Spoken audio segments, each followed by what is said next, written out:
শত্রুতা থেকে বন্ধুত্ব, আবার বন্ধুত্ব থেকে দূরত্ব। ট্রাম্প ও মাস্কের সম্পর্ক যেন এক রাজনৈতিক রোলার কোস্টার। তবে সাম্প্রতিক সময়ে সেই দূরত্ব কমার ইঙ্গিত মিলছে। নিয়মিত যোগাযোগের পাশাপাশি নির্বাচনে রিপাবলিকানদের সহায়তায় $100 মিলিয়ন খরচের পরিকল্পনাও জানিয়েছেন মাস্ক। এতে মার্কিন রাজনীতিতে নতুন করে আলোচনায় এসেছে তাদের সম্পর্ক।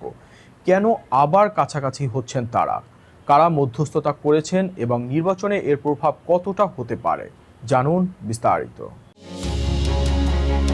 একসময় ছিলেন ঘনিষ্ঠ বন্ধু, তারপর হলেন প্রকাশ্য শত্রু। এখন আবার একই টেবিলে বসছেন ডোনাল্ড ট্রাম্প ও ইলন মাস্ক। যুক্তরাষ্ট্রের প্রেসিডেন্ট ও বিশ্বের অন্যতম ধনী এই উদ্যোক্তার সম্পর্ক যেন কখনো রোদ কখনো ঝড়। তবে এবার সেই সম্পর্ক জোড়া লাগার পেছনে বড় ভূমিকা রেখেছেন মার্কিন ভাইস প্রেসিডেন্ট জেডি ভ্যান্স। 2024 সালের নির্বাচনে ট্রাম্পকে হোয়াইট হাউসে ফেরাতে মাস্ক প্রায় $30 কোটি খরচ করেছিলেন। ট্রাম্প ক্ষমতায় আসার পর তাকে সরকারের ব্যয় কমানোর দায়িত্ব দেওয়া হয়, কিন্তু সেই দায়িত্ব পালন করতে গিয়ে প্রশাসনের অনেক কর্মকর্তার সঙ্গে বিরোধে জড়িয়ে পড়েন মাস্ক। পরিস্থিতি চরমে উঠে বড় কর ও ব্যয় বিলকে ঘিরে। মাস্ক দাবি করেন এতে যুক্তরাষ্ট্রের ঋণ আরও $2.4 ট্রিলিয়ন বাড়তে পারে। পাশাপাশি বৈদ্যুতিক গাড়ির সরকারি সুবিধা কমানোর সিদ্ধান্তেও ক্ষুব্ধ হন তিনি। এরপর সামাজিক যোগাযোগ মাধ্যমে শুরু হয় প্রকাশ্য বাকযুদ্ধ। মাস্ক ট্রাম্পের বিরুদ্ধে গুরুতর অভিযোগ তোলেন, আর ট্রাম্প পাল্টা মাস্কের সরকারি চুক্তিও ভর্তুকি বাতিলের হুমকি দেন।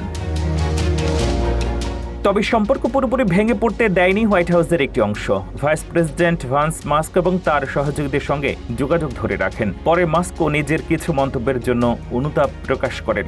সম্পর্কের বরফ গলার বড় ইঙ্গিত আসে ট্রাম্পের সঙ্গে মাস্কের একটি বিদেশ সফরের সময়। এরপর আবারও তাদের মধ্যে যোগাযোগ বাড়তে থাকে। বর্তমানে তারা মাসে প্রায় একবার কথা বলছেন এবং কৃত্রিম বুদ্ধিমত্তা, চীন ও আন্তর্জাতিক নানা বিষয় নিয়ে আলোচনা করছেন।